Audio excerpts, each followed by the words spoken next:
parle pour elle-même, et c'est bien sûr très important, mais je pense que c'est aussi important de donner la parole à l'artiste et qu'on est dans une période où la communication est nécessaire et qu'il faut expliquer ce qu'on fait, il faut parler de ce qu'on fait, il faut essayer de donner des clés ou en tout cas exprimer pourquoi est-ce qu'on s'intéresse à ce qu'on fait. Donc cet ensemble de portraits d'artistes est composé de 7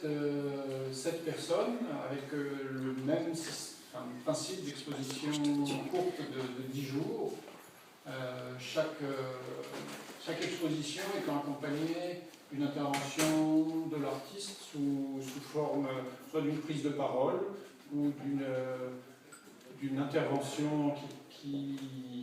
exprime autrement que son travail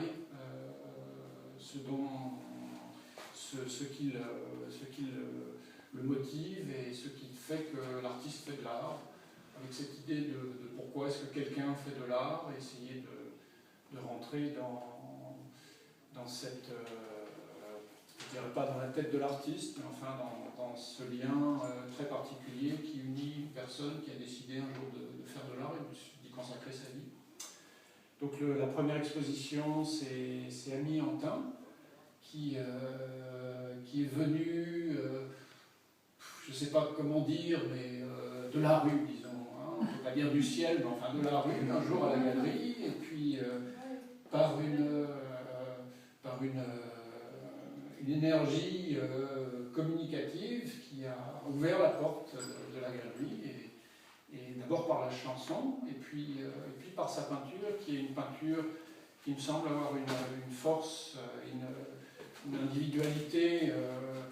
qui est tout à fait personnelle et originale, même si certainement il y a un lien entre son travail de chanson et son travail de peinture, qui est fait à la fois d'un mélange de complexité dans lequel on rejoint une simplicité. Donc on a plusieurs niveaux de lecture qui se retrouvent sur une surface carrée, plane, et qui transmet, à mon sens, en tout cas, une sérénité dans laquelle on peut voir peut-être des références à d'autres artistes, mais on commence par regarder le travail, et puis le travail lui-même nous fait songer après à X, Y, Z, etc. Donc Ami est bien sûr chanteuse aussi, et a voulu s'exprimer par la chanson. Donc,